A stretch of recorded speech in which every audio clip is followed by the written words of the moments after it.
Good evening, everybody. Sorry, I was just looking at the video image of me. It's like a 15-second delay. It's quite amusing me having a swig of water and making sure my hair was all sorted before we jumped on. But how is everyone tonight? How's everyone doing? Hope you're all well. Hope you had a good, well, for those of you that live in the UK, bank holiday weekend. First of 3 this month. It's crazy. So yeah, we are, well, let's just start with, after last week's call, I kind of knew what I was going to talk about this week. And funnily enough, it's absolutely picked up arms and legs. And so I'll go into everything else, but we are going to discuss meme coins today. And the reason I kind of chose that was one of 2 things. One, I saw that Pepe or Pep, I don't know how you pronounce it, was getting a lot of time on Twitter and a few other places. So I had a feeling that that was going to do something. But also I kind of knew I wasn't going to have enough time to do a full-on research token this weekend, just because I was busy and then I was off yesterday as well. So I thought, well, this was an ideal time to at least cover a sector or something that is part of the cryptocurrency landscape. And then we could pick up the research tokens next week. So as with most weeks, we'll run through the news. We'll have a look at meme coins. We'll have a look at a few of the meme coins that I've been looking at the last 7 days. We'll talk about Bitcoin price action, other news events happening this week, other altcoin price action, and then we'll just, take any questions as and when they come through. I've had an absolute stonking headache all day, so I'm going to persevere, obviously, but I'm going to try and keep this under 90 minutes, just so I can stop having to look at screens, to be honest. So let's jump in and see where we get to. So if you just bear with me a second. Okay, I think that's moved everything across except for getting my charts up. So, right, there we go. I think we're ready. Just going to move that out of the way so I can see the chat as and when it comes through. And then, yeah, okay. So the standard 4 charts. Interestingly, Bitcoin's had a decent bit of movement today. So, we saw over the bank holiday weekend that sort of fall from about 30,000 down to about the 27, just over 27, sorry, just under 28k level, which we'll have a look at that in a bit more detail later on. But we have had a decent move so far today, so we can talk about why that may have happened. We've got a massive news event tomorrow with the FOMC, so be interested to see how that does. I've just realized I got Bitcoin down in this one as well, so we're just. So what I was going to say was what is interesting, and we've kind of talked about this for a while, but Bitcoin's gone up today, but the S&P has gone down, and that disconnect kind of still there. I mean, everyone talks about it has fully disconnected, but you kind of look at the charts; they seem to have gone up at the same time and down at the same time. So I'm not ruling out a full disconnect from the correlation at the moment. But whenever they are correlated, typically, in my opinion, anyway. The stock markets move first and then Bitcoin moves afterwards. So we have seen a move down on the stock market. So maybe that is tying in. Today on the dollar, it's been up and down. I mean, it was up at 102.4 or something at one stage, but we're back down to just under 102. So we're seeing some sort of movement there, which makes sense with where we are. But as I say, we'll dive into all of that a little bit later on. Okay, let's just jump into the news. Few articles to get through, I'm afraid, but we will skim over them and just make sure that we've covered the main bits. Volume very low. How's that sounding, Reese? Any better? Might just be because my slider was down a bit. Right, I'll keep checking the chat, make sure that the volume's fine. It might just be the mic not being close enough otherwise. So one of the interesting ones, the age of AI and everything else that we are dealing with now, Binance claims that ChatGPT is spreading false information about CZ. Sorry there, Adam, I didn't mean to do that. Trust me, my dulcet tones will easily put the child back to bed. So yeah, this was a bit of an interesting story that came out today. Basically, Binance are now alleging that ChatGPT's AI, I was going to say software, but whatever that term is actually creating false information about the CEO, which is leading to them being effectively inundated with questions. And the sort of the main false piece of false information is CZ's affiliation with the Chinese Communist Party, which, he's been very clear to say that is not the case. What is being alleged to come through the ChatGPT app when you ask that question is a fake LinkedIn page followed by a fake, I don't know if it's from CNBC or Fortune. Is it? Let's have a look. It says a bit further down there. Forbes article, sorry. So a fabricated LinkedIn profile belonged to CC as well as a Forbes article that did not exist. So the quote goes on to say that Binance is said to be attacked by GPT false information. The default GPT 3.5 used a fake Forbes report link and LinkedIn links to refer to CZ as an employee of the Chinese state-owned company PetroChina in the 1990s. The other two models of ChatGPT have given the correct answer. And I mean, I did what every person would do after reading this article, and I asked that question, but it was a fairly benign response. So this is where the stories effectively come from, and you can't see the top part of it. But yes, according to public information, CZ, the founder and CEO of Binance, was a member of the Youth League Committee of the China National Petroleum Corporation during his time working at the company in the 1990s. The Youth League Committee is a youth organization under the Communist Party of China, blah, blah, blah. Where was that information sourced from? His LinkedIn profile and an interview in 2018 with Forbes. And then they gave a link for the Forbes article. It then goes on. I mean, this guy has a full-on conversation with him and say that the Forbes article link claims the story does not exist. And then this one, I apologize for my error in the previous response. That's what I always find quite interesting is whenever you do prove it wrong, and there are times where you have, it kind of just apologizes to you and then just goes, well, you must be right, so I'll go with it. But that's exactly what happened here. So, just a bit of, I suppose, light-hearted news as such, but it was just an interesting one just because I know in the group there's quite a lot of people that are into the AI thing at the moment. We've talked about some of the benefits of some of these crypto tokens and AI-based platforms. But it is still learning. There are still mistakes being made. And there's always that worry, not that it's going to turn into the Terminator and take us over, but just that actually this information is either being manipulated or it just isn't correct in the first place. But people are just going to believe it because it's got the word AI in it. So it must be right. This was a new... scroll to the top. This was a news article I actually wanted to talk about last week and I completely forgot, but a little bit of good news, not quite all the way there, but the Tornado Cash developer Alex Pertsev, who was arrested in August 2022, and all he did was create the coding for Tornado Cash, but he has been arrested and kept in prison since August 2022. Well, actually, last week, I think it was the 20th of April, so a week and a half ago, he's been released on bail now, electronic tag conditions, until his court hearing. I don't know when that date is set, but at least it's a positive step that he's not having to spend any more time than is absolutely necessary behind bars. The fact of the matter is, all he did was write the code.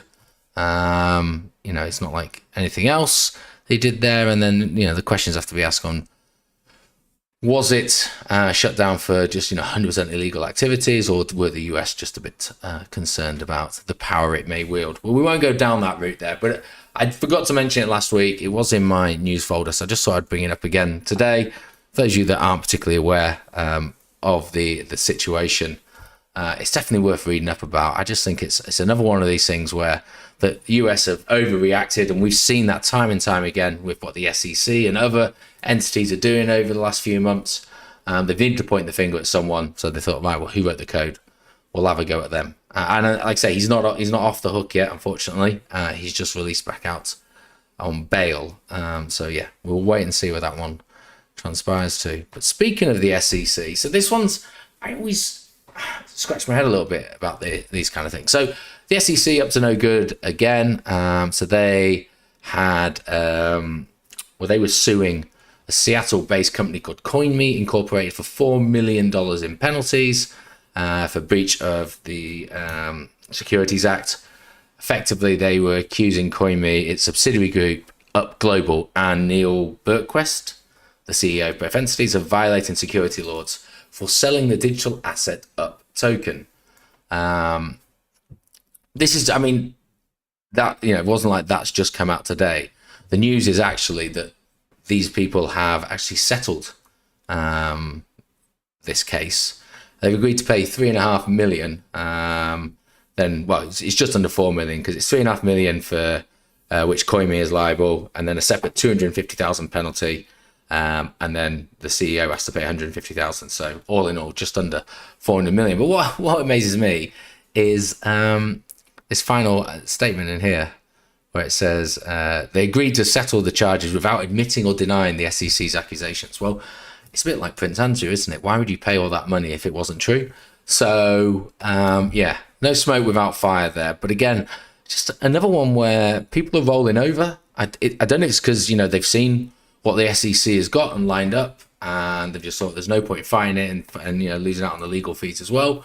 We will just take the hit on that. But it's another notch in the SEC's belt, and I'm not saying that either strengthens or weakens their major case against Ripple and XRP, but it's got to add a bit of confidence for them, even if it doesn't add a jot of difference to their ongoing case. Again, we're still awaiting the outcome of that.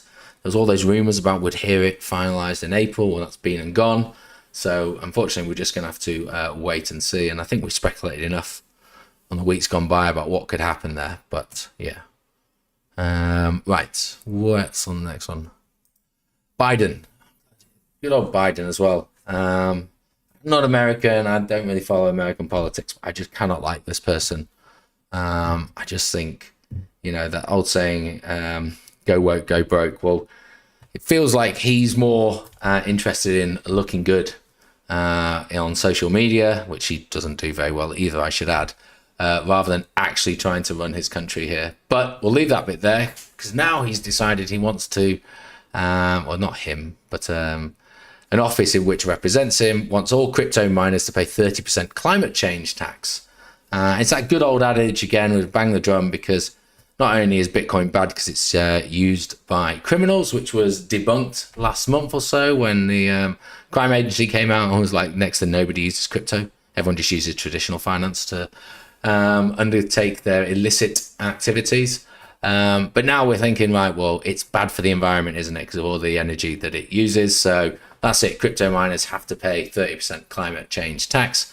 But again, we are seeing there's a massive shift now towards renewable energies for crypto. I'm not talking, worldwide. We know there's some big polluters out there that are on top of that. So of course, but I don't have them to hand, but I've seen the stats that are saying that we've passed that 50% threshold, certainly in the westernized world of crypto miners using renewable energies. So I just think it's another one of these things where they just need some negative news. So that's it. We're just going to hit them. Now, it's not come through yet, and I don't think it's really had a huge impact on the price or anything. But it's just another one of these things which, just keep in the back of our mind that this administration, which you got to remember, the SEC appointed, Gary Gensler appointed by the president there. They are going after crypto. They're going to just keep on trying to take it down in any different form or guise that they can. And, this is one that they've used plenty of times before, but, it's not going away. Even if the evidence is saying that we've actually had a fundamental shift in the other direction, most people just assume, you ask Joe Blogg on the street, crypto is used by criminals and it's bad for the environment. They couldn't tell you any more than those two sound bites, but it makes headlines. So, yeah. That's where we are with that one, unfortunately. The only other bit, it's not news necessarily, but as I mentioned, tomorrow we've got the, well, it's actually today it started, the FOMC meeting, the 2-day event. So it started today, culminates tomorrow at 2 p.m. Eastern time or 7 p.m. UK time with the announcement of the federal rate. And then there's a press conference half an hour later. If you are still trading, I would, be very cautious about how you're going to take trade tomorrow. It usually moves in both directions very aggressively, regardless of what the news is. So just be cautious, especially around those times there. But actually, I've just got this up here, which is the target rate probabilities for the Fed meeting. So the 12.4% is 450 to 500 basis points. That's basically a zero change. That's currently where we are. But we've actually got 500 to 525, or a 0.25% increase. And there's, it's almost 90% from that. Now this website does change quite a lot. So if I hit refresh, I'm sure those figures will change slightly. Yeah, so now it's 17 and 82, but it has been in and around sort of like 75 to about 82, 85 for a good week or so now. So I mean, yesterday it was 93%. So it feels like we're definitely going to get that one. Whether or not that's priced in, we'll just have to wait and see. But what will be the most important is what he's going to say in the press conference afterwards. I think 7 o'clock we get the announcement, bit of a movement. You also get the statement, if you will, that comes with it. So take people 5 minutes to read that. They might get a little movement again. But it's actually 7:30 onwards. It takes about 45 minutes because the first 15 minutes of him just speaking is kind of a well-crafted statement.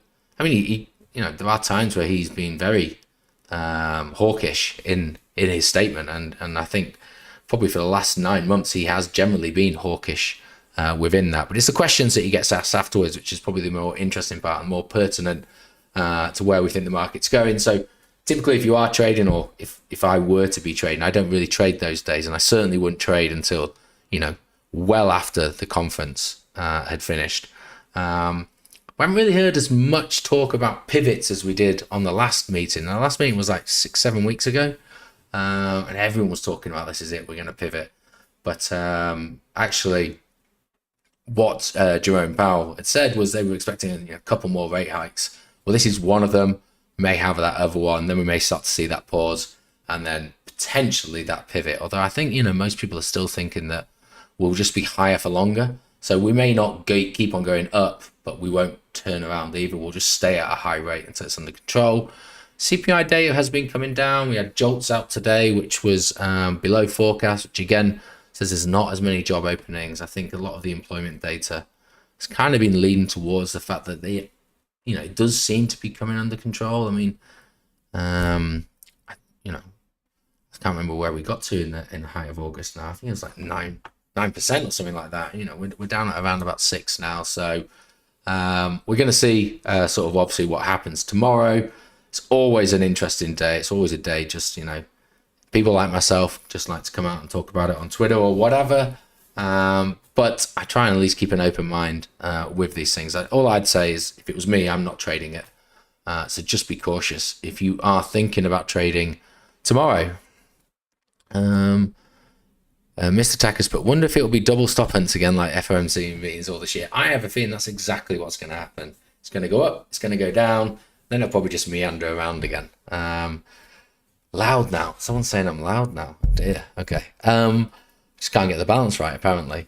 Yeah, so I think there's a very good chance we will see the price going significantly up and significantly down as people try and hedge their bets on those. We can have a look a little bit later at some potential local targets for that when we look at price of BTC. That's kind of it for the news. 20 minutes, so cracking through it. So what I wanted to then move on to, I think we'll start with this because I was actually quite surprised. I want to talk about meme coins. Now, they're a funny thing of meme coins. Please, if you had any questions about the news, pop them in the chat. I'll be happy to drop back onto those. But meme coins, they are, when you think about it with any sort of logical part of your head, there's something that absolutely shouldn't exist. They shouldn't work, and they shouldn't be dominating our industry. I say our industry, the cryptocurrency industry. But they are, and not only that, they're thriving. I mean, we have one meme coin in the top 10. We have 2 within the top 20. Don't really have many until we get outside of the 100 onwards. But would you be surprised? Well, I mean, a bit of a delay on this one, unfortunately. I should have had it as a poll. But how many meme coins do you think there are on CoinMarketCap? Now, I'm not going to leave it too long. It can almost be a rhetorical question. But there are just on CoinMarketCap, which doesn't list them all, CoinGecko probably has more, 474 meme coins. 474 billions, and I mean billions of dollars of a token which has absolutely no utility. And I was going to say no value, but obviously they do have value. And it's crazy. Yeah. I mean, people are just a sucker for them. And the thing is, to be fair to a meme coin, meme coins are effectively just a tokenized meme, and memes are made to go viral. Memes are made to be funny, to be laughed at, to be shared and everything else. And people have effectively taken that mentality, put it toward a token. And, some tokens such as Dogecoin have had some, celebrity endorsements, shall we say, from the likes of Elon, which have helped to provide, I want to use the word credibility, but I'm not sure that's a fair assessment of meme coins. But yeah, they provide credibility. Hell, I'll say it. And so they just constantly are being remade and reworked on. And just have a look. So when you go on the CoinMarketCap, you can filter via sections. There is 18. Let me just make sure I got this right. Yeah, $18 billion worth in meme coins, and over $1 billion worth are traded every 24 hours. $1 billion worth of a token that has no utility, no value. Its only value is to be shared and laughed at, effectively. But they do take over. And the thing about meme coins, I mean, even from the tokenomics point of view, they have very high circulating supplies, but generally low trading volumes, because they're on exchanges like Uniswap or whatever, where they're not centralized. You just got to try and trade it with someone else. So there's quite a lot of slippage, etc. But because of that, the price is very volatile. But if you get on the back of some of these early ones, you can make an absolute killing. And so, ultimately, if you are disciplined enough to not try and expect to get 10,000x every time, there is potential to hop from meme coin to meme coin, just going off sentiment and what people are talking about. And unfortunately, crypto Twitter is the prime place to find the next meme coin, and just move swiftly through those. Now, I've been doing that this last week, and I'm going to explain that a little bit later on. But because they are on the things like Uniswap, then you're having to use Ethereum to pay for your gas fees, and the gas fees have been astronomical again. I'd make one transaction for $800, and it cost me $36 just in Ethereum fees. And then you think you're buying $800 worth, but actually, because of slippage, you only get $700 worth, really, because the amount of tokens you were able to get with that $800 has moved the price significantly. So, it's definitely something that you need to factor those into sort of your margins if you are looking to move from one to the other. But they are a bit of fun, I suppose. So what we'll do is we'll just have a look. I thought, you know what? It doesn't have. I'm trying to move away from the white screen because it feels like a flashbang goes off every time I have it on. But they don't have a dark mode on Investortopia, apparently. So you're just going to be stuck with the white. Next week, we'll try and deal with that. So what is a meme coin? I'm going to run through a bit of this in case people have just never bothered to be interested in meme coins. And I don't blame you if that's the case. But it's a cryptocurrency term for popular currencies, sometimes depicted with comical or animated memes. They're supported by enthusiastic online traders and followers. While meme coins may be fun, they're also highly risky investments and hold little to no intrinsic value. And I think that is the key. They do hold little to no intrinsic value. Even Doge doesn't really hold any value at the moment. I'm sure the Doge army would disagree with that. Dogecoin and Shiba Inu, obviously the two most popular, two most famous, if you will, and other currencies that may offer more entertainment than usability fall into this category. When buying or trading meme coins, it's critical to understand the risks to help you avoid unexpected volatility and losses. Okay, I think like we've all been taught how to suck eggs here. Meme coins are a type of cryptocurrency that's highly speculative and supported by certain enthusiastic online trading communities. Yeah, we talked about all of that. It's possible to make or lose large amounts of money quickly when trading meme coins and other virtual currencies. Yeah, we are being taught to suck an egg. Let's see if there's anything worth in here. I mean, I don't think so. Let's have a look at the pros and cons. Let's see what they say. Pros: fun asset type to use to learn about cryptocurrencies and blockchain technology. Okay, yeah, fair enough. Maybe. Possibility of earning a profit when value rises, and potential participation in active investing and trading communities. The cons, though, they're high risk and volatility, accusations of pump and dump scams, and maybe technologically complex for some users. I think I can agree with all of those. What I would say is meme coins definitely help bring retail into the market. There's no doubt about that, because they can get behind the banter, the joke that maybe comes with that without having to think too much about what the underlying technology is and what cryptocurrencies are. So that is certainly why, they are successful. Now, in terms of accusations of being a pump and dump, that is the primary thing. We'll have a look at some charts later, but more often than not, so of our 474, probably 450 of these things have launched, skyrocketed up thousands of percent, only for them to immediately dump back down 900% or what have you. So there is a huge amount of volatility and pump and dump within that. And that's one of two reasons. One, most of these meme coins don't last longer than a week in terms of the general public's horizon. It's just, that's the meme, it's done, and then they move on to the next one. But the other thing is that what you find is the buying and the selling liquidities, there's an imbalance there. So there's someone selling you a shed load of their tokens at the beginning, but when you go to try and sell those on another exchange, there's actually no one actively looking to do that. So you kind of end up holding all of these tokens that you can't get rid of. And so that's, something else to be aware of. But the problem that you get is, I'm going to get this white screen off because it's just blinding me. They're all white. I need one that isn't. Nope. Oh well, doesn't matter.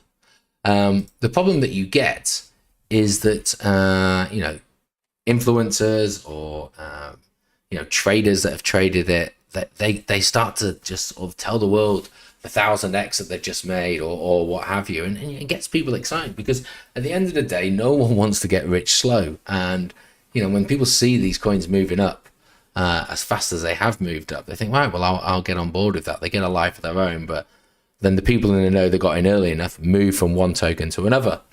And so what we have had over the last 2 weeks is Pepe coin, which for those of you that have used crypto Twitter before, you've probably seen this frog.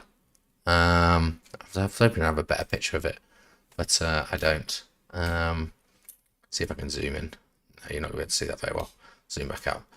You've probably seen a picture of that frog used in many different memes, and finally someone's actually come around to turn it into a token. And so it launched, I think, either the back end of March or beginning of April on just about no exchange you've ever heard of. But about 2 weeks ago, people started talking about this being the next big thing.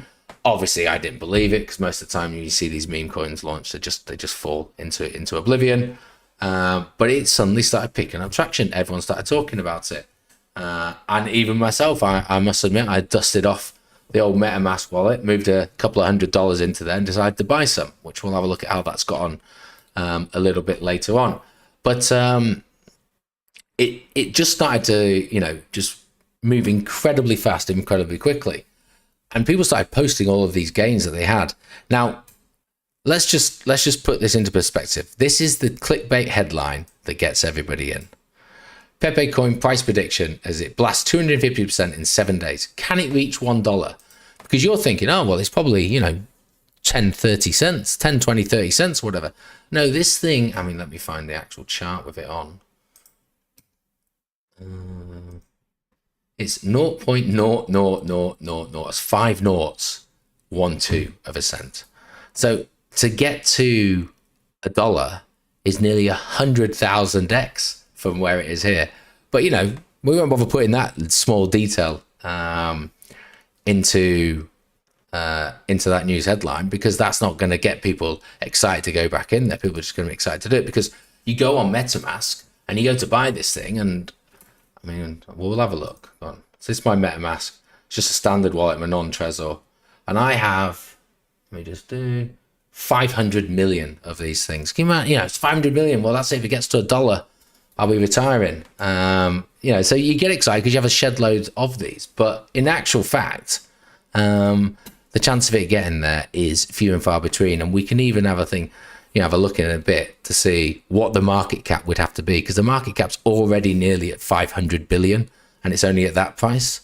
So to get to $1, it'd be, tens of trillions, if not hundreds of trillions. So we're living in a world there, but that's the meme coin mentality. That's what people thrive for.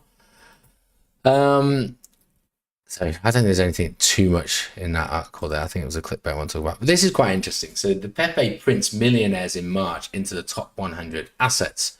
So the blockchain analytical firm Arkham Intelligence reported that over 50 addresses hold more than $1 million worth of Pepe.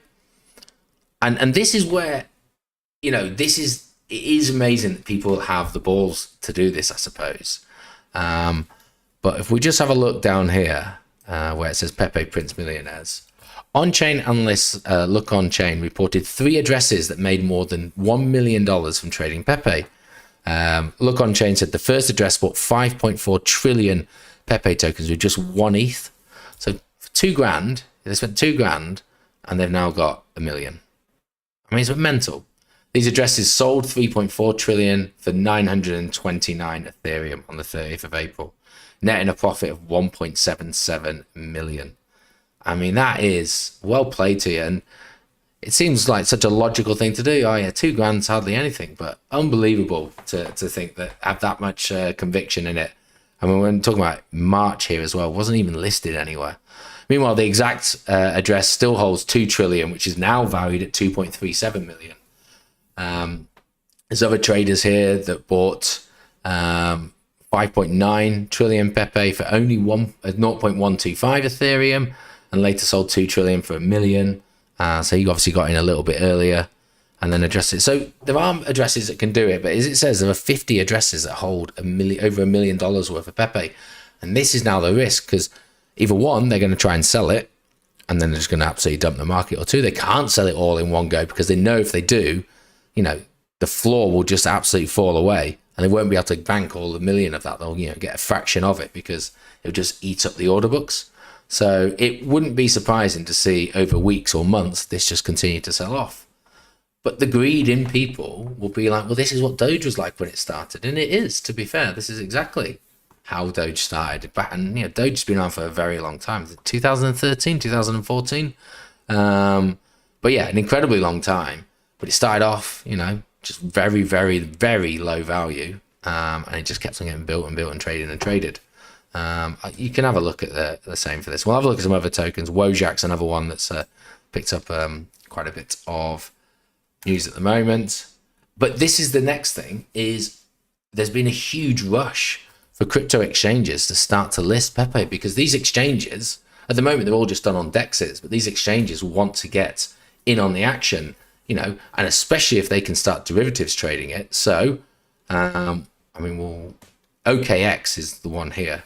But on the 1st of May, so only yesterday, cryptocurrency exchange OKX announced that it would be listing memecoin Pepe with withdrawals on the 2nd of May, so effectively from today. Pepe the Frog is a cartoon character and internet meme created by cartoonist Matt Fiore. Pepe was designed to be a green frog with a human-like body. This is one of the most popular memes in the world. Several other exchanges included MX Global, BitGet, Gate.io, Huobi have all listed it within the last 2 weeks, stirring what appears to be a trading frenzy. And as I say, they want to get in on this volume whilst it's still hot. Now, in contrast, I think it took about 18 months for the likes of Binance to list Floki. So we don't know where Binance are with this, but we know other large exchanges are coming. So if I just click on here. So BitMEX, they're going to do a perpetual contract listing. They didn't announce what date it's going to be, but they've announced they're going to do it. So they obviously want to try and get in on the action. And look at this. This is Times Square. And Pepe, the meme, is actually there.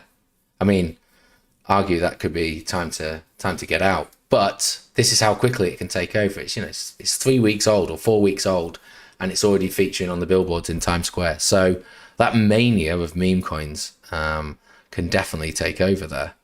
I don't think there's any other ones that are really worth other exchanges. But it's interesting, OKX for me, that's sort of my next play for this cycle. OKX, I think, it's a good exchange, and I'm hoping it's going to do a Binance for me. But yeah, they've already looking, which is great actually, because now when I look to go and sell the rest of it, I can now sell it on OKX, and I do think the volume's pretty good. What we'll do is we'll have a look. Let me just find it. Pepe, here we go. So it's currently ranked on CoinMarketCap 2,618, but it's got a market cap. I mean, it's got a big square next to it, it's not verified, of 500 million.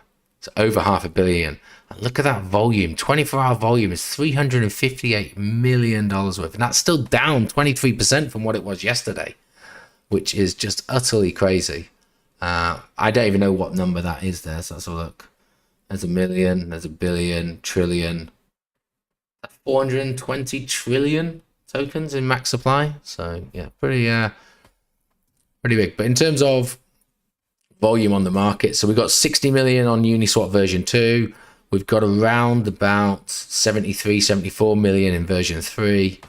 OKX has got nearly 100 million. So when I do go to sell my remaining $600 worth, I think I'll be all right. So yeah, but I mean, I don't use any of the others. I do have a gate.io account, but yeah, I think I'll just stick with OKX. But yeah, just going back to, let's try and find the chart. Well, let's just see what else we got here. So this is the website, or sorry, this is the Twitter page. They've already garnered, I mean, this opened April 2023. And it's already got 153,000 followers. Only follows one person themselves. I tried clicking on the website, but my software kicks in, so I just don't want to bother opening it. I'll be honest. But feel free to do that on your own computer and let me know what it looks like if you get there. Let's have a look.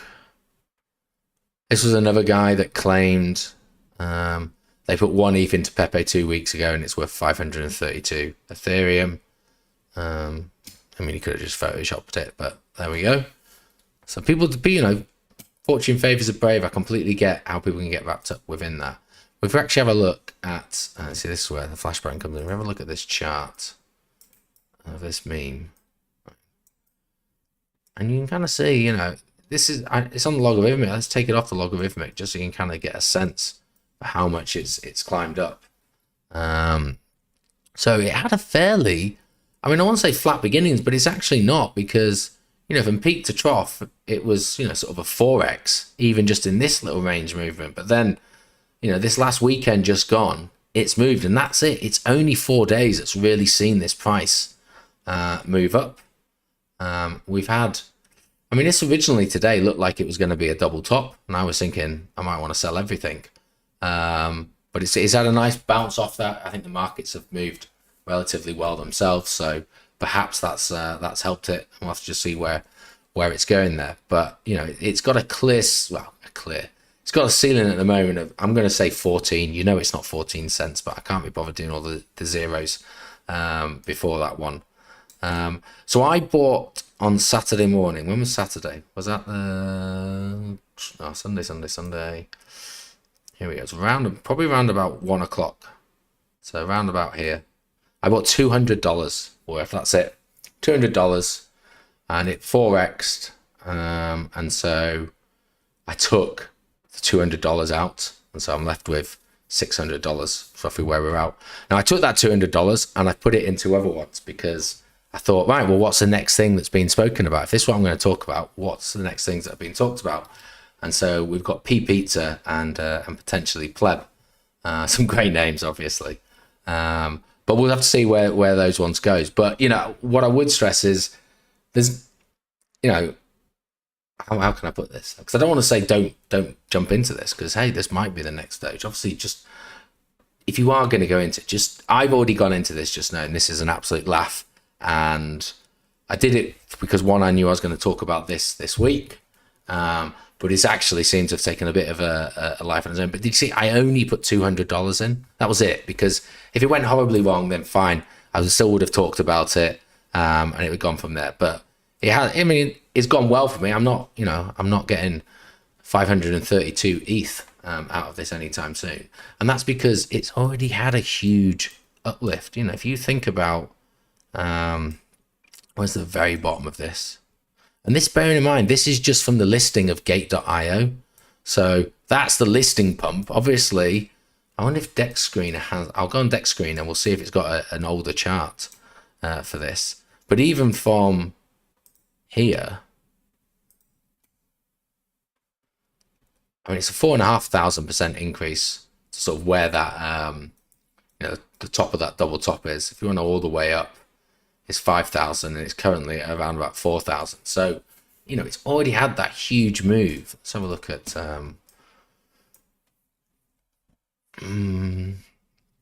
that's only to the 18th. It's a bit of a shame. But let's see. I can't even work out because it gets rid of my zeros there. So I don't actually know how many zeros it is.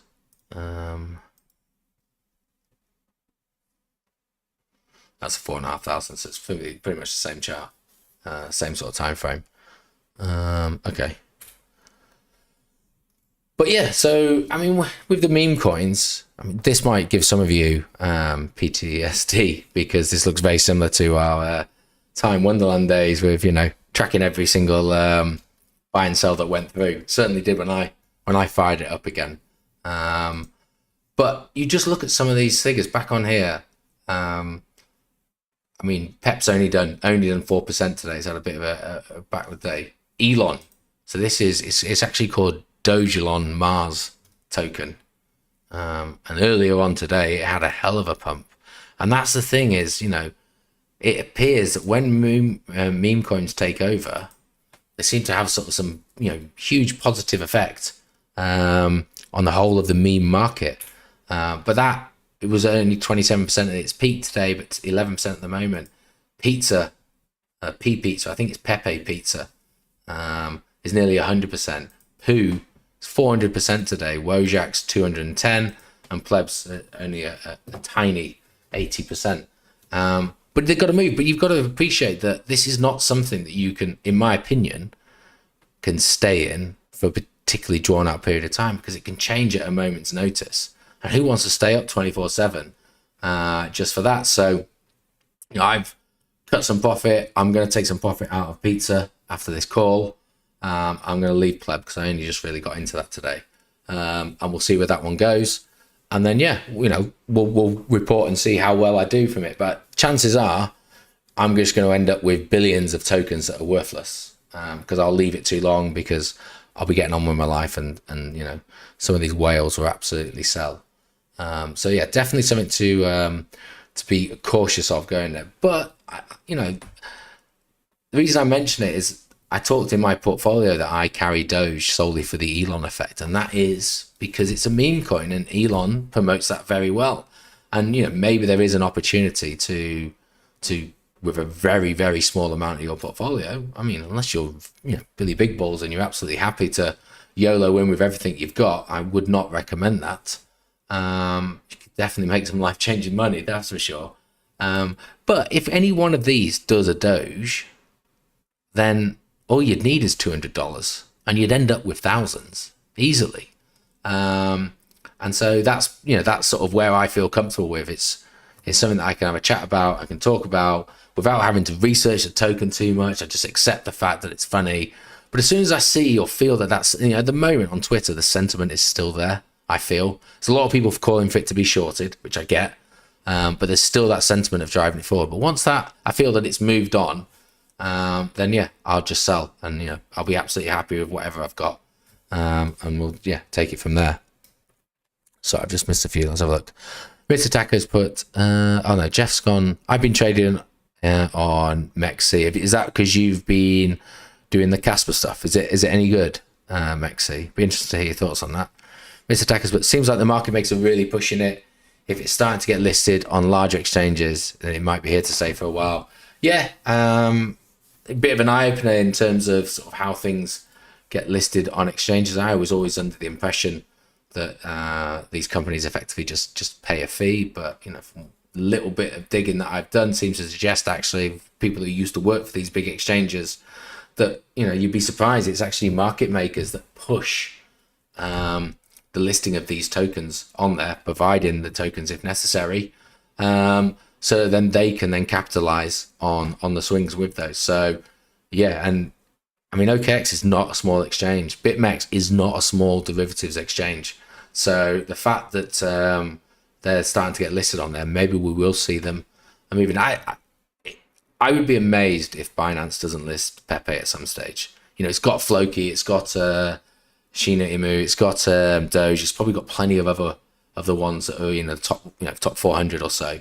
And why wouldn't you try and capitalize on this? Now, maybe it's going to be too quick a flash in the pan, so they don't have time to do with it. But if Binance does list it, I think what would happen, in my opinion, is we'd have a massive pump and then a huge almighty dump from it. So I think I'll be trying to maybe get out of that. Let's have a look. Pleb. Yeah, great name, isn't it? Pleb.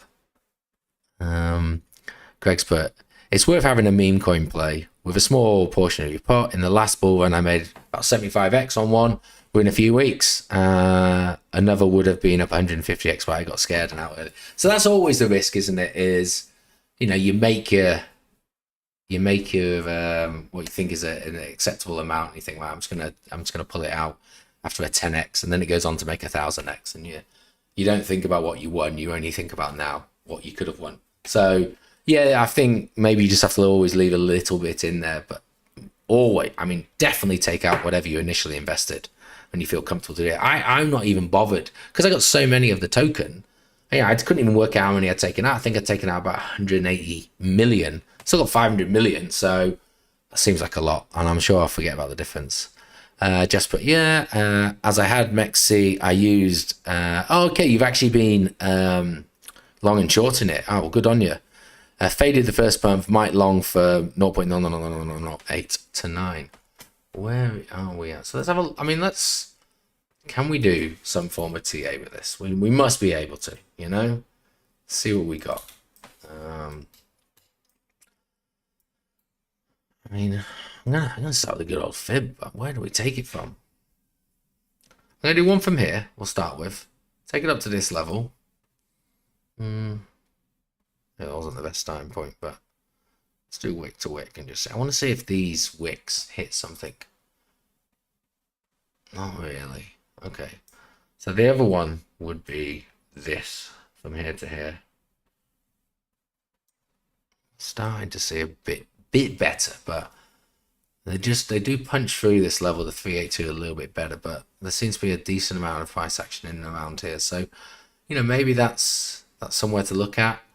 I mean, forgetting the fibs for a second, you know, the areas that I'd be looking at would be obviously that one. It's so new. There's not much support there, given that these are 1 hour candles, not much really there. There's a chunk of it here. Now that looks like a small bit, but remember this is not on the log scale anymore. So that's like from 6.5 to 7.8. That's pretty decent chunk there. For it to come back down, and then obviously if we throw the fib on again now, see if that ties in with any levels. I mean, obviously it's going to tie in with the 0 because that's where we started, but maybe the 236, so maybe you can get to 8. But I just think if it's going to go to 8, why wouldn't it then come down and test 6.5 again at the bottom of this area? And this is the hourly, so that's kind of tough. It's just so new, and in terms of, you know, what we got here, definitely is some sort of resistance point there. Let's get rid of this one now, and this one, and it's a bit more sloped, but there's a point here, which it's obviously come down to and bounce back off. I'm reluctant to draw a trend line because I've no idea where I'd join it from, but you kind of get the point that it's kind of sloped that way. This isn't a genuine trend line. It's just to show you what I was kind of looking at. But there's something that's bounced off. So let's see. You know, maybe it comes back down and retest 10. I think it seems logical. There's a bit of a cooling off after a hell of a weekend pump and a bank holiday. I don't think there's a bank holiday in America, mind. And so, you know, people are taking profits. All these sell-offs will be those people with getting their 500 ETH out of it. And then there'll be the suckers that have seen it's drop back down and think, well, I'm going to buy back. And then the guy who missed getting his 500 the last time goes, well, I'm selling now. And now we've got another sucker. So we'll just have to wait and see where that one goes. So what is interesting, and that's what I wanted to talk about, was Doge and Shiba haven't done anything really. So when I talked about, when these meme coins go, they all go, well, actually Doge and Shiba have held off. If anything, Doge has kind of gone down and Shiba's just sort of, hesitantly just moving up, but not very quickly. And so the question is, are we going to see people taking profits out of these dog shit meme tokens and moving them into other meme tokens? And so we will see a delayed pump to the likes of Doge and Shiba. Or is it going to be people just taking profit into Ethereum and maybe, because they're trading it on Uniswap and they're going to get some benefit out of utilizing the Ethereum? That could also be another interesting point there. So Jeff's put min perp quantity 20 million or 10 million maybe. Okay. Rational buyer. Bijan, how we doing? Can Pepe survive further US banking collapses? That's the question. Yeah, I mean, we didn't actually really touch on First Republic. Obviously, it was a bank holiday weekend here, and I had a social life, so I wasn't really up to speed and everything. I know JP Morgan bought it out yesterday? Question mark? I think it was. But what is interesting is, I don't know if I've just look on the other screen, see if I can see it. I'll try and find it. Here we go.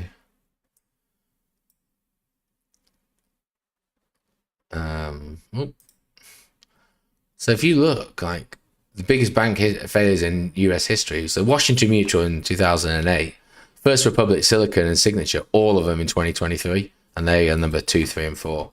So yeah, the mid-sized banks definitely struggling, and I mean that's a topic for maybe another conversation, another call, but yeah, some interesting figures coming out there. But what I would go on to ask, and I saw someone talking about this on YouTube today, is when we do move into a world of regulation, do we think that meme coins will be stopped? Because they don't have any utility. They don't have anything. I mean, of all the ones that are likely to be pump and dump scams and just, rug pulls or what have you, these seem to be the ones. So maybe regulation might see a stop to this. Maybe there might have to be some sort of I don't know what the term is, minimum utility requirement before you can make a token and it passes through any regulatory side of things. So that could well maybe kill off meme coins. I'm completely speculating here, but it was an interesting thought process this person was going through. So yeah, we shall have to wait and see, but make hay while the sun shines, I suppose. If you'd got in on poo only, even yesterday, I mean, this was yesterday. So yesterday it was, I can't even tell you how many zeros that is, but it went from 213. Oh, let's just, went 8,000%. So it went from 213, so 3 digits, to 18,514, 5 digits.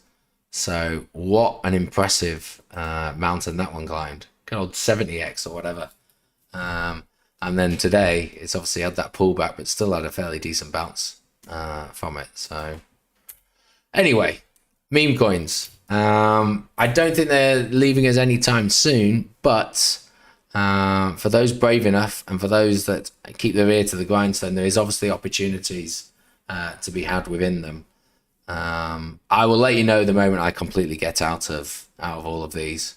I am literally having a little bit of fun with them, and if I see enough people talking about something and it's early enough, then I'll jump into something. But yeah, let's just go through some of the questions.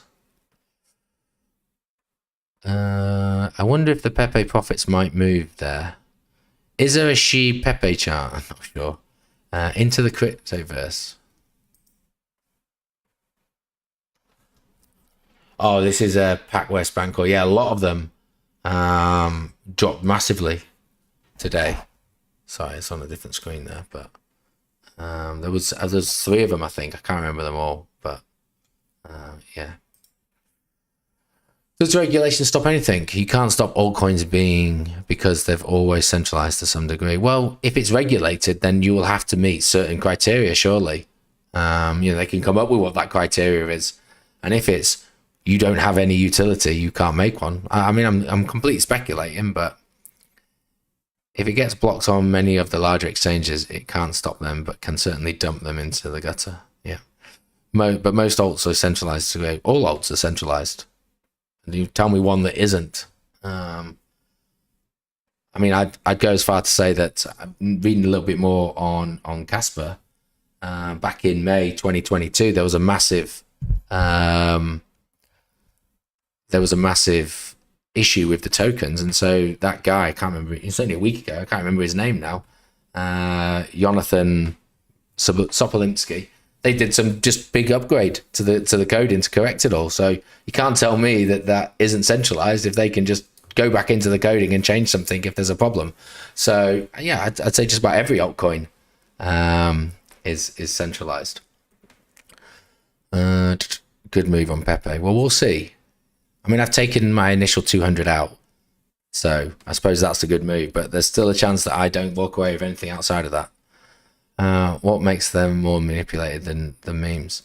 Well, nothing really, but maybe I need some time to think this one through, Bijan, but of the alts that we're talking about, or you and I are presuming to talk about, is most of them are utility tokens off the basis of something that they are creating and then can be used, whether that be a layer 1, a layer 2, or just a dApp.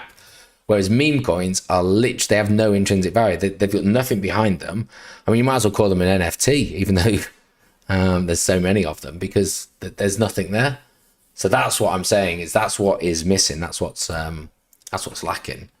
There's no utility with it. And if they're looking to clamp down on these sort of things, then yeah, they'll be like, well, you proved to me why you need a token. And, most people can say, well, it's for transaction or for governance or whatever, and that might be good enough for the vast majority of altcoins to pass it. Again, complete speculation. But at the moment, the way that the vast majority of these meme coins are set up, they don't have any. Who do you follow on Twitter, meme coins? I don't follow anyone in particular for meme coins. I just follow a lot of people. And so you just kind of get a feel, and you can have a look at words that are trending. But if you go to that, I try not to, because you've got in Twitter now, you've got for you and following. It defaults to for you sometimes. They're not even people you follow. But you can see just Pepe just is constantly there. Yeah, good old Casper. I'm still not in Casper, and unfortunately, I'm still not convinced. For those of you that are in Casper, go and read their white paper.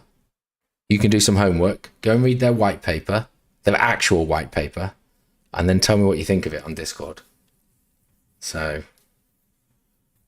yeah, I'll be interested to hear your views. Anything else on meme coins before I move on?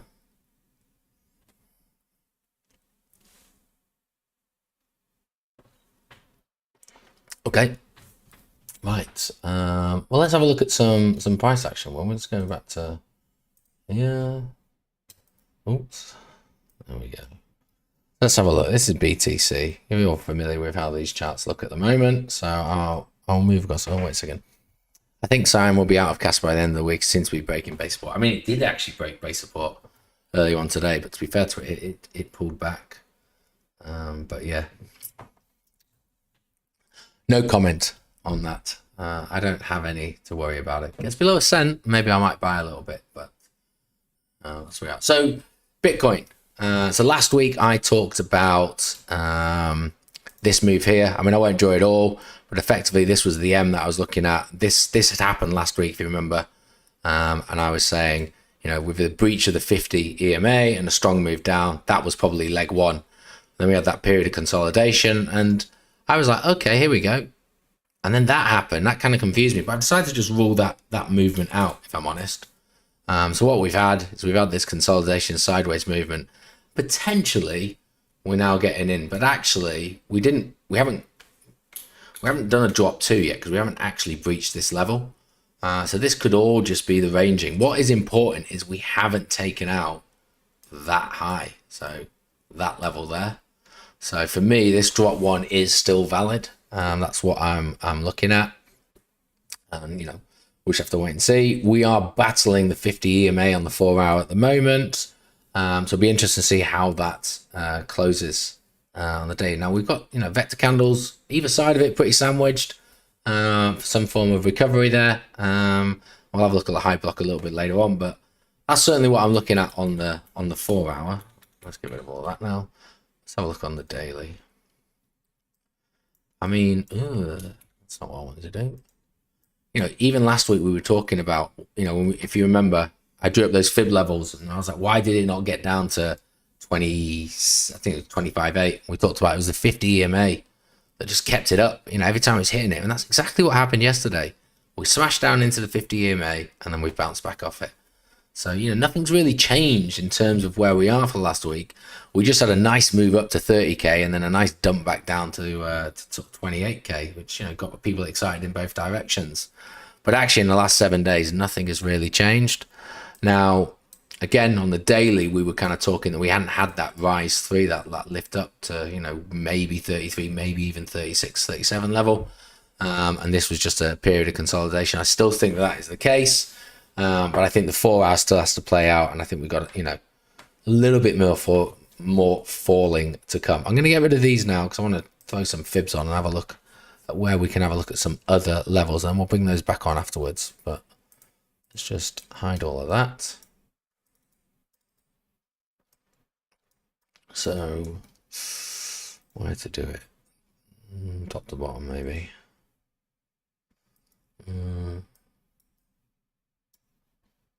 I'm not really a wick to wick person, you know, but let's just see how this looks if we do it. If we do it wick to wick. A little bit better, actually. I'm not, as you're saying, a wick to wick, but obviously we've had that fall there, but then we're like pretty clean back up to the 236 and then a fall back down. I mean, obviously that level at 27.8 is pretty key. That's what we bounced off at the moment. And we know we had quite a decent amount of chop and candles closing there. But actually below that, you know, that one there, can't rule it out because it's close to where the 50 EMA is. But for me, I'm going to get rid of it now because I don't want it to distract. It's this one I'm really looking at. That one there, just below the 25,000, wick down to that. Kind of feels like that's where it's going to go. The only problem I have with that is every man and his dog's talking about 25K now. So usually that means that our friends decide to do something completely different. But it's a 618 level, which we like. 25K is a psychological level. It's also retesting the previous areas of resistance that we had. So that would make sense. And that would also still be pretty healthy for Bitcoin to get back down there. Bitcoin did dump that far given the dominance chart, which we can have a look at the moment. I think alts are going to bleed pretty heavily. Alts are just in a great, for me personally, it's in a, you know, great time to buy. And so if it does fall, there's an opportunity there to pick some more up. That's probably all we need. All I'm really looking at. I mean, to the upside, the only thing that really matters at the moment. I mean, let's just say anywhere from 30,400 to 31,100. So like where these bodies close to where that wick is. A breach of that, and I think we are going to be having to talk about where those other vector candles were, which was 32 to 33 and 37 to 38. And, you know, 37 is an extension there. 32 to 33 is that, you know, I mean, tell you what, let's draw these on now. And then let's see what happens when we put the vectors back on.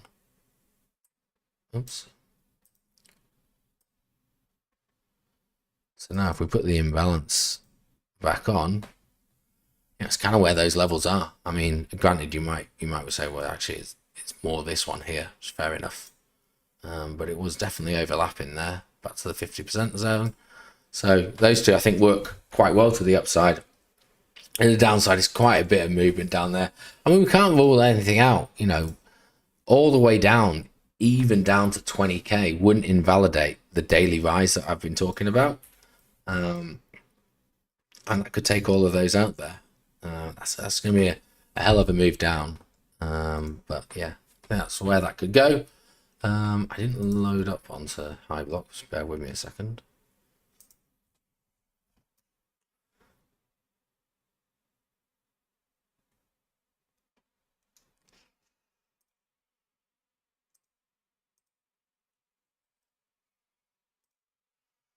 Should have had that earlier.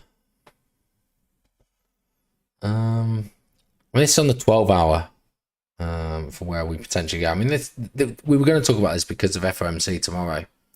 So, on the 12-hour, we kind of sat right back in the middle, but there's a decent amount, just around about 29,000. And then, I mean, it's really building up down here at 27,500, but there's a fair few levels to get through as well in terms of where we could go. But we've seen it on FOMC days. It move up and it move back down. So that, if price is kind of where we are now, only $300-400 away from 29,000, by the time we get to the FOMC federal rate announcement at 7 p.m. tomorrow night, then I think 29 is a fairly safe bet that'll be taken out. Whether or not it has enough to get down to 27,500, I mean, I've seen stranger things happen. It's only $1,000 away from where we currently sit. And so, that's nothing for Bitcoin, especially on a sharp move down and then a bounce back up. So, yeah, I think both of those would be ones to look at, maybe just to mark on your charts for areas. If it does hit 29K, obviously have a look at the volume and the speed in which it got there. Maybe that's a good entry point for a sell. Try and ride it back down. But it's just risky to trade on those days. I just don't like doing it because I feel like all you're doing is flipping a coin. So yeah. Right, let's have a look at. Has anyone got any questions? No, still Casper there. That's fine. Let's have a look at some others. I mean, actually, just looking at this before we do, the one thing I will say about it is, it doesn't look great. Now, I'm not calling this a head and shoulders because I just don't like that left shoulder. But what I am saying is that we have failed at the moment to put in another high. And we've fallen back. Now we have had a good bounce over the last couple of hours, so take that one as a win. But for me, the fact that we haven't been able to put something in there, it just feels like Bitcoin is getting weaker and falling back down. So yeah, that's where we are with that. Down to that 25K level, it just, if that was to lose this level here, where's the next logical place it's going to catch itself? Well, that's it. And it would, in theory, then still be putting in a higher low because that's your. Lost my pen. That's your low from before. So obviously, I was gonna do something, and then I knew it was gonna draw on it. Centered that one a little bit better. Here we go. Get the brush. So obviously we had that one. Then that one, then that one. This one then came in, which took those out. So that was then, it was from here to there. And then we've had this one here. And this one hasn't produced it. So there's still a good chance we could come back down. So we've got that one. And then, where's it go? Well, a retester there would seem logical. Still keep the trend in the right direction, still ties in with a rise 3, everything else that I was talking about, and then off we go. So that seemed to make sense. That's what I'm looking at. And obviously Bitcoin's the daddy, so if Bitcoin does that, then it means everything else is kind of going to follow suit. And Ethereum, again, doesn't look great. This one actually looks even flatter. So we had the Chappella unlock, who could unlock now, and positive movement out of that. There wasn't as many unlocks as before, and I've not bothered going on the website recently, but as I understand it, we're not having mass exodus of Ethereum. It's come back down, but then Bitcoin dominance has taken over, and so Ethereum, although Bitcoin had a fairly decent pump and recovered around about 50%, Ethereum's bounce has been fairly pitiful. And so that's showing even less strength to me than the other ones. And again,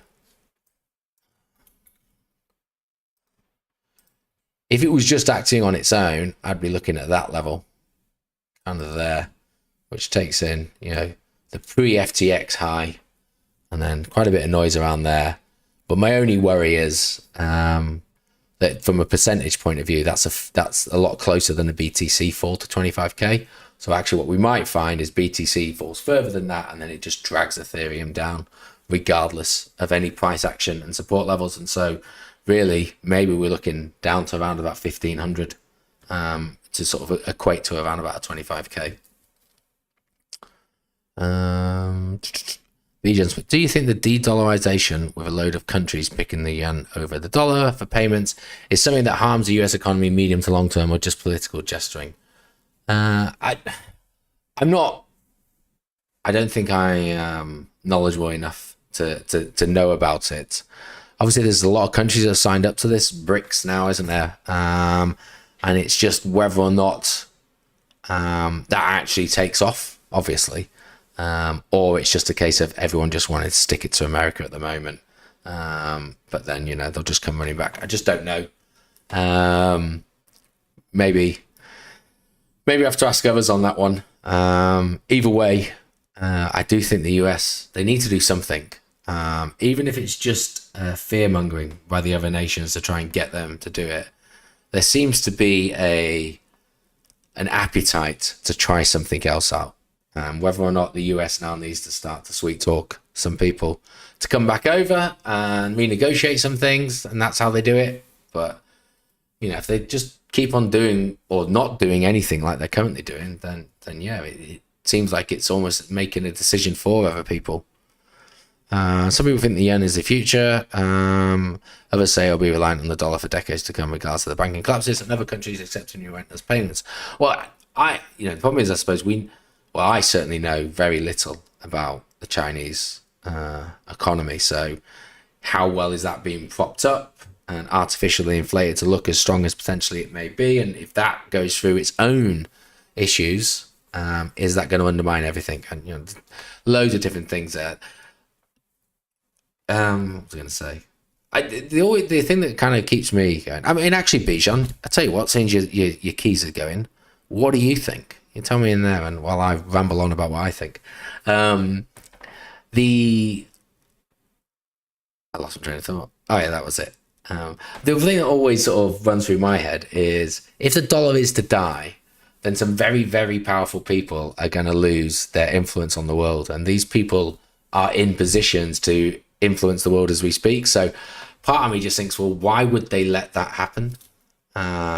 If you think that there is some clandestine group behind the curtain that pulls the strings of governments, etc., why would they just allow the dollar to capitulate? If they have that power now, they're obviously very intelligent people. They'll have very smart people working for them. And so that, tin hat for whatever you want to call it, thinking is just, doesn't seem to make sense. ETH keeps making lower highs to BTC over and over again. It's a dominance. I know you love the dominance, Bijan. I know you do talk about it quite a lot, and it is an important factor. And at the moment we're in a Bitcoin season, but I'm not on Ben Cohen's side. I don't think we're going to get to 60 to 70%. No chance. There's just too many altcoins in the market these days that have a too decent a market cap. When I say no chance, obviously there is a chance, and we've got to work within probabilities. But in my view, even getting to above 50% is going to be incredible. Because it sounds so easy, that 2%, but that 2% is, billions, tens of billions, if not more, of the market share that it's got to eat up. And so, to get to 60, everything would have to die. I mean, Ethereum, it's got to go down to triple digits, surely. If that's number 2, it's probably majority what it's going to eat is Ethereum. Yes, stablecoins will get eaten as well, which account for quite a decent amount. But so yeah, I'm not convinced on that. I know he gets a lot of crap because he goes on about it all the time, and it does work. And if you've got that mindset to focus on dominance, and I think it does help. But it will, whenever it slips, even if it did get to 60%, it just means that the alt season's going to be even sweeter. So, like an economist, America sweet talking, I'm a dominance whore. You didn't answer my question though, Bijan, about what you think the UN. No, that's not right. Yuan is going to do over the dollar. It's seconds, but there's lots of pressure to be the world's reserve currency. I can't imagine China wants that level of responsibility. That's true. That is true. Right. Well, whilst Bijan's typing, I will continue having a look at some other ones then. So Dots had a pretty important level for me in terms of we lose 550 down to 540, and it's a pretty decent drop after that. There's not much support. We had a hell of a good rally at the start of the year, and so whether you want to draw, that's a bit big, isn't it? Let's try and tidy that one up. I mean, I kind of want to keep that in, so I'm gonna have to put that down there. Whether you want to have that, and then where we draw this fib level, I don't know. Try it this way. I mean, that way. Kind of had interactions there. Let's come back down and hit this level. We're on the 0.5. 382 is not far away at 532. Maybe a saving grace at the 236, but there's not much there. And then you're down sub $5. So that could be a very interesting time for DOT. But again, if Bitcoin falls and the dominance stays high, all these altcoins are going to struggle. And so you can't rule that out at the moment. It's sitting on a pretty important level. It's got, I'd say 530 is a more important level, and then this box below it. But 530 to 520, it either needs to put its big boy pants on and turn itself around, or it's got to be prepared to lose another dollar, another 25% afterwards. I'm gonna call it L1 again. Metaverse X.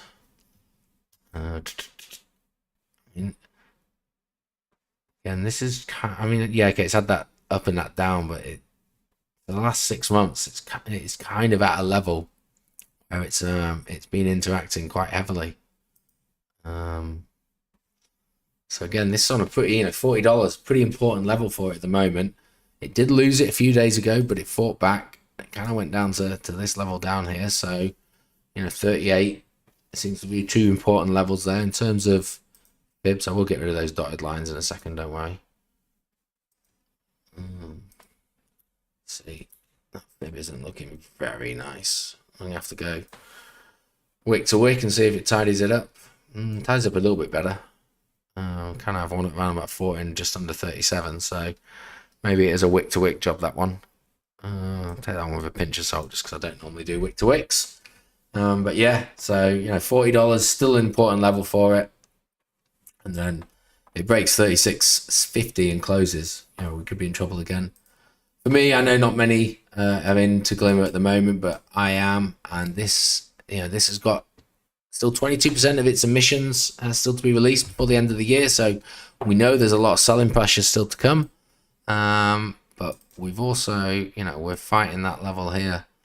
And so it fell down to 31. It's too new. There's nothing below 31. So we're in uncharted territories if it goes down there. I don't know, maybe this might give us a clue as to where it could go. Have to do wick to wick again, I think. I don't know. I'm just spitballing here, but if it loses 31 cents, then yeah, especially with, it's got 8 months of releases still left, and as I say, 22% still to be released. So it's got a few unlocks still to go, and I think they happen about every 45 days. So I think this one might still have a bit more falling.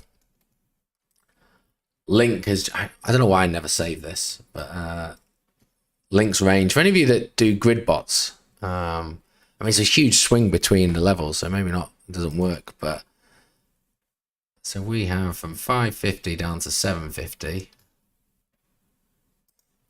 and then you have another one which is 950 down to 750. Let's take it off log for a second just so that they're actually equal sized. We'll change that top one to amber colored if I can, or yellow.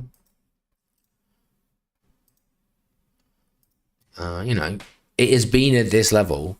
This doesn't show it. It has been within these levels for a year now. here. And so you could argue, I mean, it's clear that the vast majority of the traffic has been in the lower half. But buying in this green zone, in my opinion, is going to do you well within the bull market, assuming the chain link doesn't collapse. But even buying in the yellow is an opportunity. But what I'd say is, at the moment, we're ranging within this, and you could buy within the green and look to potentially sell in the yellow and then just wait for it to come back down, because it loves to spend time in this green zone. And if we are just going to continue, sort of, I say ranging, just moving generally sideways with ups and downs, but no meaningful bull market movement, then maybe there is an opportunity to do that there. So that's one we've talked about. We've had this shown up quite a few times. Would you sidestep DOT in that case? I would not be sidestepping DOT just because it's locked up and it takes me 28 days to unlock it. So I'll be staying in. Moon River, I don't even check Moon River. For me, I think you just back your horse. You either go for the testnet Kusama network, or you just go for the Moonbeam. I've gone for the Moonbeam. So Moonbeam that way. 166 to all-time highs. Yeah, but Moon River seemed massively... I mean, Moon River was like $400 when it came out. It seemed completely ridiculous valuation for what it was.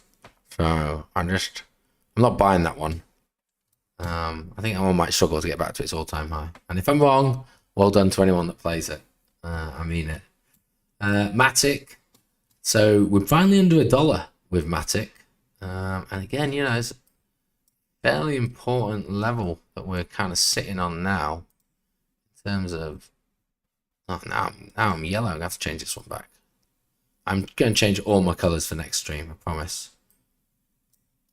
I just always mean to do it and then never get around to it.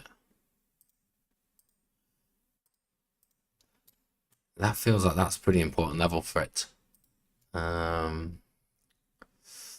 Where would we do this? Let's have a look. Nope. Maybe from down here. See how it's retracing back down. Yeah, okay. Well, that one looks better for me anyway, because I drew my box first. So I'm going to take it. So yeah, that 94 cents level, pretty important there. And we lose that, I think we might be down to 75. And that would be a pity for me, because I bought around $1. So I just waited, that might have gone. But you can't win them all.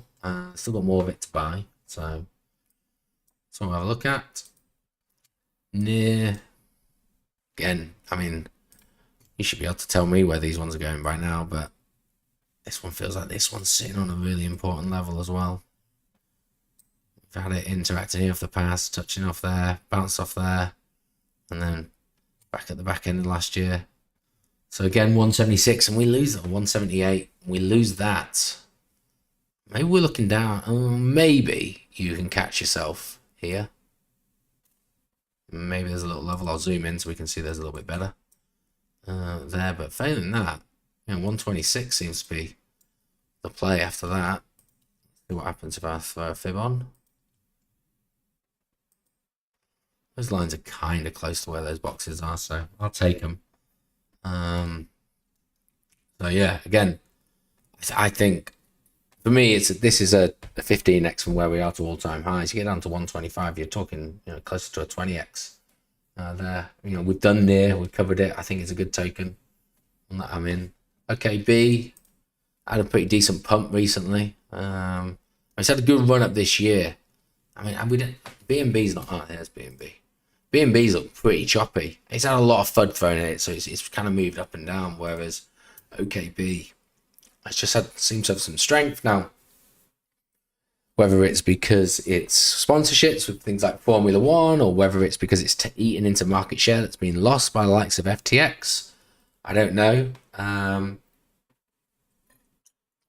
But yeah, it seems to have had some positive movement from there. I've used the exchange just a little bit, mainly to buy OKB token. I don't think it's one that I'm gonna flat out be using a lot of, I'll be honest, just because I'm happy with what I do. But I hope it picks up an awful lot of a user base. I hope this token does a Binance for me. OKB, the only alt which has made a higher high in the bear market compared to the bull market.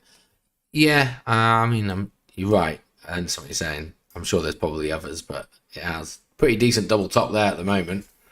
But it has. I mean, it shows that it's obviously picking up and being used. Quant. So 104. Let's just call it 100 for cash as a level that it is, battled for a while. Sort of in and around there. We've got a little way for it to go at the moment, but it's kind of had that big run up from the year, but it's lost all of its gains from the year, which not many other altcoins have done that. They've managed to retain some of them. So whether that was just a bit too over exuberant pump, I don't know. I got in about 115 to 120, so yeah, a little bit underwater on that one. Rose again. What we had?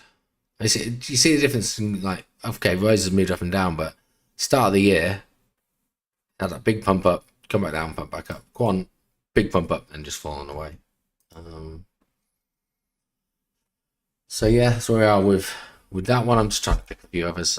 Other people might be interested in. So I'm in my shitcoin list. Is ones that I don't really hold, or I hold a very little amount of. We'll get to CAS because I'm sure some people will be interested in that. ADA, maybe head and shoulders on ADA there. I don't really trade them anymore. Just kind of caught that one out of the corner of my eye, but into that one, forming potentially right on the neckline at the moment. Distance there to lose it, maybe down to 30 cents. Back in the day when I was dreaming of it getting down to 20 cents, and it never quite got there, so I never bought any.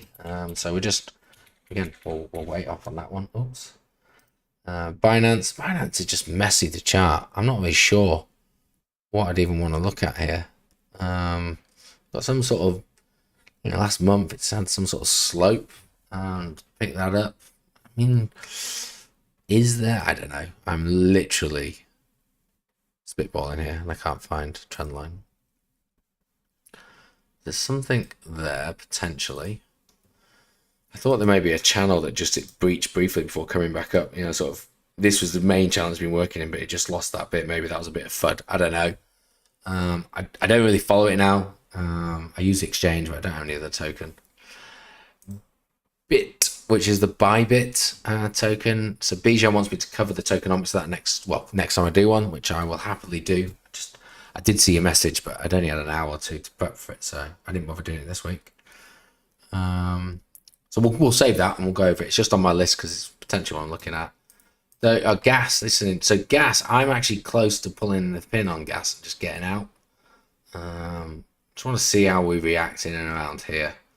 So from a dollar value, I can get out with just a couple of $100 loss. So I bought around about 310 to 315. I can't remember the exact figure. But in terms of BTC value, it's lost massively from when I got in. So I'm just thinking maybe I just cut my losses there, which may be a great thing for those of you that stay in. But this is kind of a level it needs to make or break here. Generally seems to have a good bounce off it, but wait and see. Just Bitcoin dominance just seems too strong to do anything else. Right, let's have a look at CAS, shall we? So I'm sure you know that the trading pub's tomorrow, so I'm sure this will go over in a lot more detail, but I think what Simon was looking at was something like this. I mean, that's not the best because it didn't really take that. I wonder if that's on the 4 hour and it wouldn't look so ugly. Looks a lot better on the 4 hour, I'll give it that. So we'll stick with the 4 hour. And it lost it early on today, but it had recovered it. He's suggesting that we have got that baseline support. We lose that and we've got some problems there. I think, it's probably a fairly decent assessment there. Don't know what he's going to do with it, whether that be a sidestep or he'll just be looking to buy more. But let's have a look at some other factors. I mean, we talked about this last week when I did it, didn't we? I mean, let's put it back on the daily. I was looking. Is this the right chart? It must be. I can't remember where I saw it, but we talked about some sort of W pattern. I can't remember where it was. And then we had rise 1, rise 2. It must be on the 4 hour, rise 3 into an M formation. Let's just put this on the 4 hour. Maybe that will look better. Let's delete all of that. We'll start that again, shall we, on the 4 hour.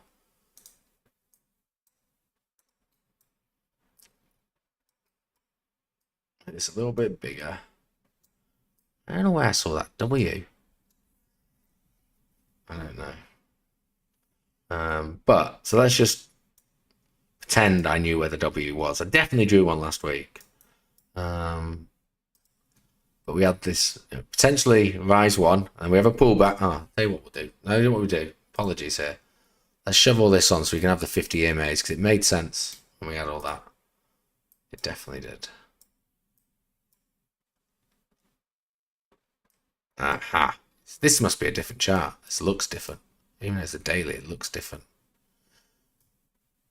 Because you can see a better W now, in my opinion.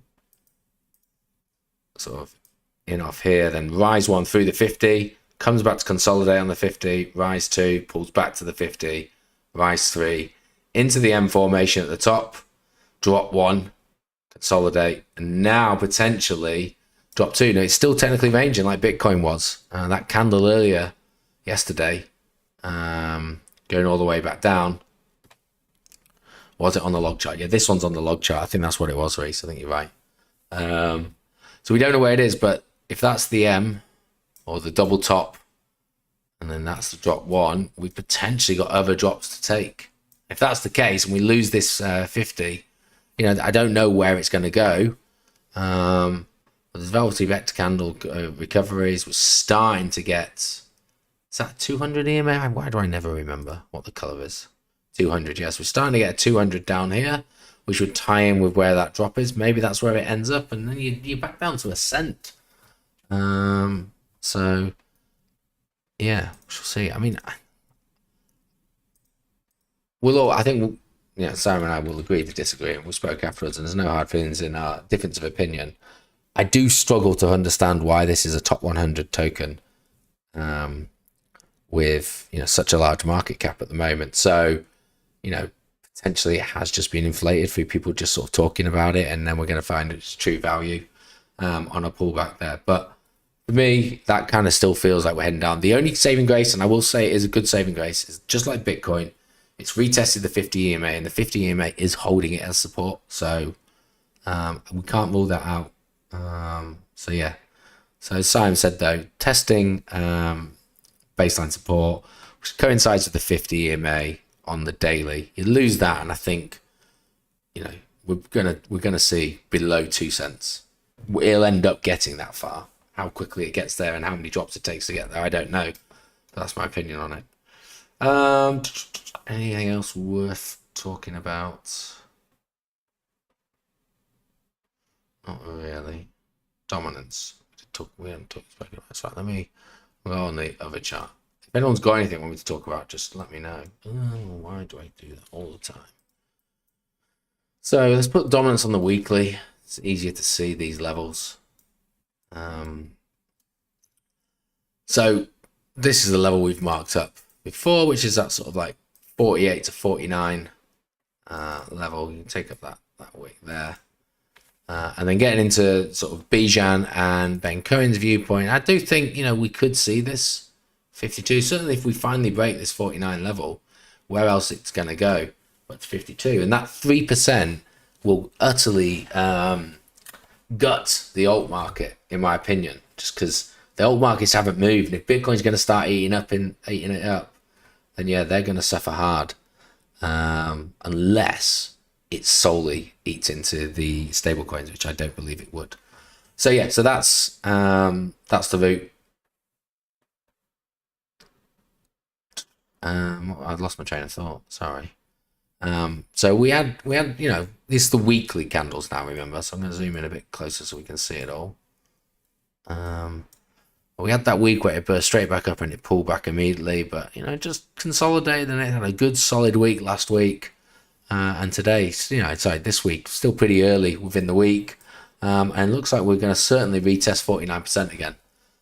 What it does after that, we'll just have to wait and see, I'm afraid. Tomorrow, apologies, might be the day. Depending on what the news announcement is, that could be the cover story to get this thing over and above. Let's have a look. Could we take a glance at the VIX? Yes. So the VIX, I mean, that got down to what, 15? But it's had a decent pump today. But I think it might have, yeah, it's been up. It's up 10% today. Let's go put it on the daily. So again, it got down to 15.7, and then today, I mean, it must have been 20-25% at one stage today, because it got to 19.8. So when it has been this low before, but when it gets this low, it normally has a reaction, and a fall in VIX is good for the stock markets and for Bitcoin and everything else, but a rise in VIX is bad for those, good for the dollar. So if this is turning around, it's going to rise. Fair enough. And in terms of playing actual TA off this, I've never really done it. I'm not looking for patterns or levels or such.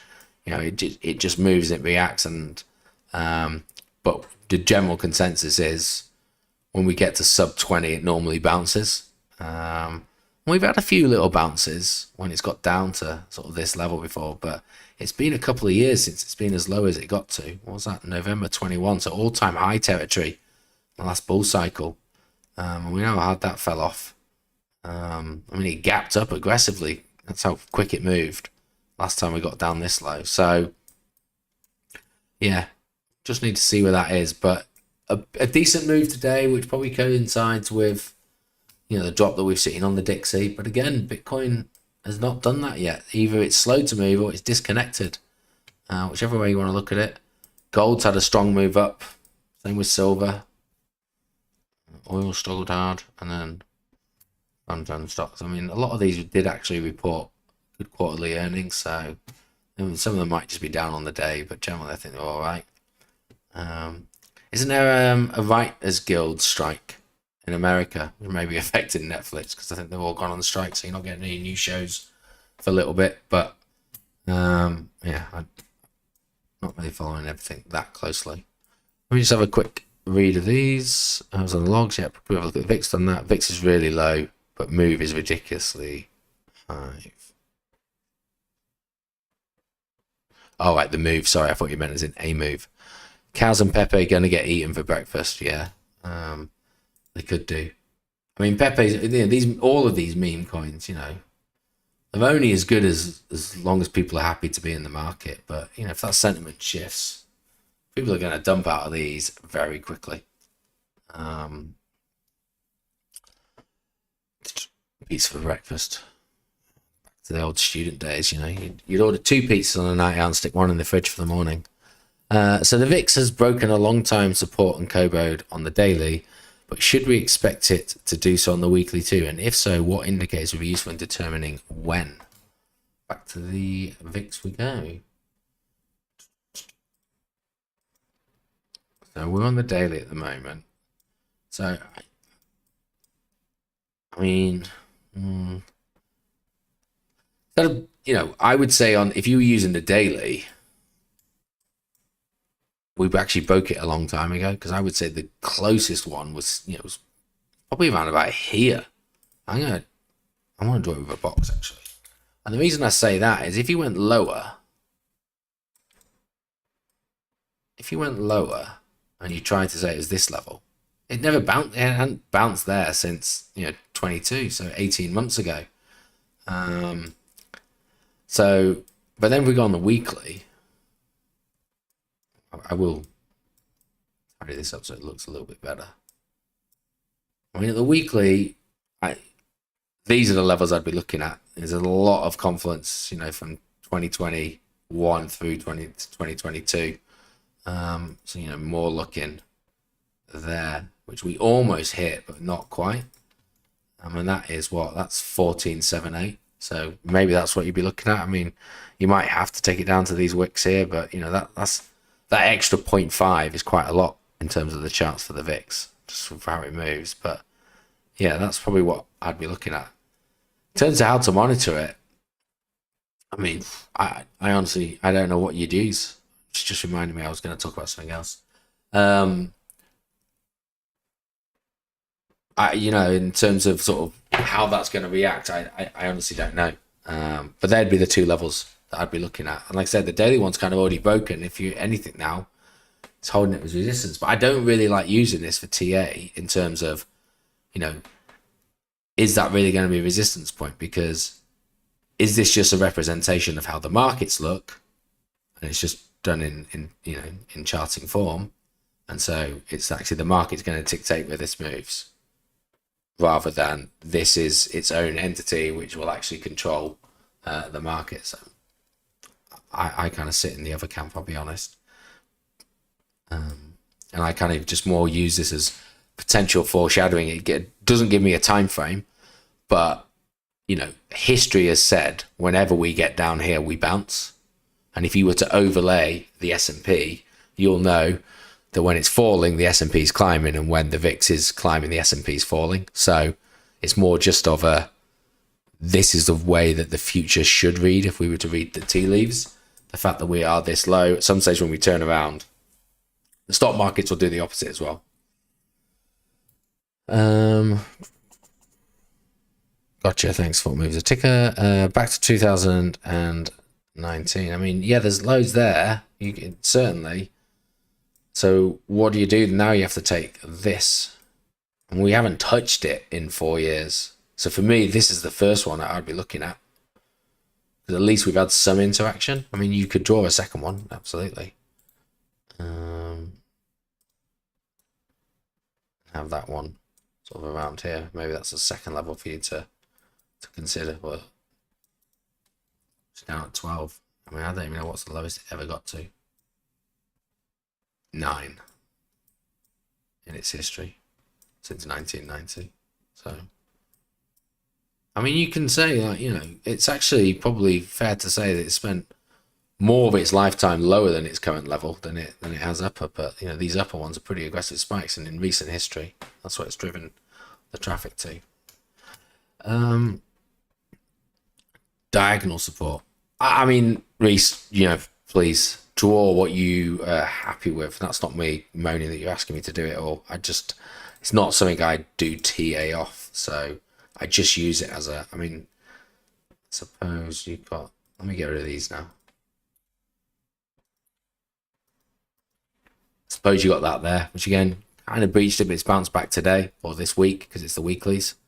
And yeah, that's maybe a bit better there. But for me, I just have a look at it as, is it up or is it down? And at the moment it's down, and it's a bit like a divergence. We know what's going to happen, we just don't know when it's going to happen. I don't know how to share a pic, but it's broken major base support on the log chart at least. So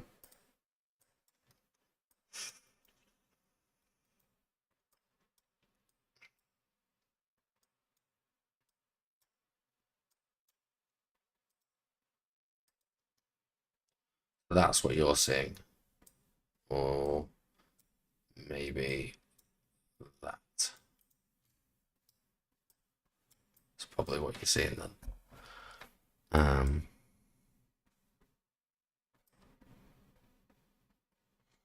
Yeah, I mean, it has. I just don't follow it for TA. So I'm gonna leave it at that. I just want to apologize to Anita because I said I was going to talk about the pi cycle and I completely forgot. And I think we're probably too far into this call to cover it. You don't need to know about it just yet, especially as the pi cycle top indicator, because that's when you're doing the top of the markets. So I will put a note to cover it next week. Apologies for that one. Anyone got anything else they want to quiz me on whilst we're still here?